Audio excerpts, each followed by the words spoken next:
कसे आहात बालमित्रांनो? उद्या 26 जानेवारी. तुम्ही सर्व झेंडावंदन करणार, देशासाठी बलिदान करणाऱ्या सर्व आपल्या जवानांची आठवण करणार, त्यांना मानवंदना देणार. पण तुम्हाला एक गोष्ट सांगू, देशभक्ती म्हणजे काय हे तुम्हाला माहिती आहे का? देशभक्तीचा नेमका अर्थ काय? देशभक्ती म्हणजे फक्त सीमेवर जाऊन हातात बंदूक घेऊन लढणं नाही, तर तुम्ही आपल्या देशासाठी जे काही चांगलं कराल, देशाची मान उंचवायसाठी, देशाचा अपमान न हो यासाठी जे काही कराल, ते सर्व तुमची देशभक्तीच असेल. आज तुम्ही विद्यार्थी आहात, तुम्ही आपला अभ्यास नीट करा. परीक्षेच्या दिवसात कुठल्याही प्रकारची कॉपी न करता पेपर सोडवा. आपल्या देशाच्या पर्यावरणाच्या रक्षणासाठी आता थोड्याच दिवसात उन्हाळा येणार आहे, मग तुम्ही आपल्या पिण्याची बॉटल बरोबर झाडांना टाकायला एक बॉटल घेऊन जा, किंवा जी पाण्याची बॉटल नेता त्यातनं पाणी उरलं तर येताना झाडात टाकून द्यायचं. प्लास्टिकचा वापर करायचा नाही. कुठे बाहेर पाणी सांडताना दिसलं, नळ चालू असला नळ बंद करायचा. अशा अनेक छोट्या छोट्या गोष्टी आहे जी तुमची देशभक्तीच दाखवतील आहे. मित्रांनो, आज मी तुम्हाला गोष्ट नाही सांगत आहे, आज मी तुम्हाला एक कविता सांगते, ती सुद्धा हिंदी.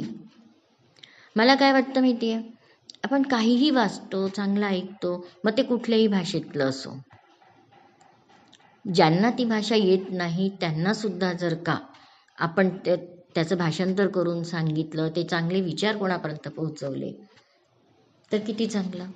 तर म्हणूनच अटल बिहारी वाजपेयीजींचं नाव तुम्ही ऐकलंच असेल. आपले पंतप्रधान होते ते आधी, आणि ते कवी पण होते. राजनीतीसारख्या क्षेत्रात राहून देशभक्त होते ते.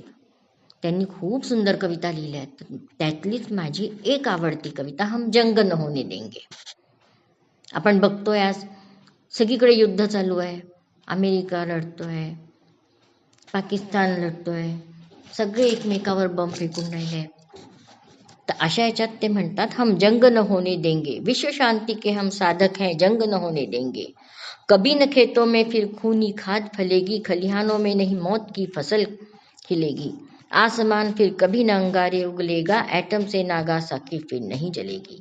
युद्ध विहीन विश्व का सपना भंग न होने देंगे, हम जंग न होने देंगे. आम्ही असं काही करू की युद्धच न हो, असं ते म्हणतात. हथियारों के डेरों पर जिनका है फेरा, मुंह में शांति बगल में बम धोखे का है फेरा.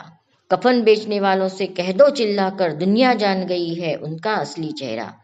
कामयाब हो उनकी चालें, ढंग न होने देंगे, हम जंग न होने देंगे. इथे ते उदाहरण देतात आहे चायना आणि पाकिस्तान सारख्या, जिथं वरवर म्हणतात की आम्हाला शांती हवी. चायना पण म्हणायचा चीनी हिंदी भाई भाई, आणि काय केलं त्यांनी? आक्रमण केलं भारतावर, भारताची जमीन लुटली. तेच पाकिस्तान करत आहे. हिंदू मुस्लिम भाई जैसे रहेंगे म्हणतात, आणि काय करतात? आक्रमण. आणि पुढे ते म्हणतात, हमें चाहिए शांति, जिंदगी हमको प्यारी, हमें चाहिए शांति, सुजन की है तैयारी. हमने छेड़ी जंग भूख से बीमारी से, आगे आकर हाथ बटाएं दुनिया सारी से. हरी भरी धरती को खूनी रंग न लेने देंगे, हम जंग न होने देंगे. अरे लढाई करायचीच आहे, तर कोणाबरोबर करायची? भूक बिमारी म्हणजे काय? म्हणजे कुठे आजारपण आलं, काही आलं तर तिथे जाऊन सेवा करायची. जसं आपल्या देशात झालं होतं की नाही, करोना काळात किती लोकांनी एकमेकाची मदत केली, तशी सर्वांची मदत करायची. दुष्काळ पडला तर लोकांना अन्न द्यायचं. पुढे ते म्हणतात, भारत पाकिस्तान पड़ोसी साथ साथ रहना है, प्यार करे या वार करे दोनों को ही सहना है.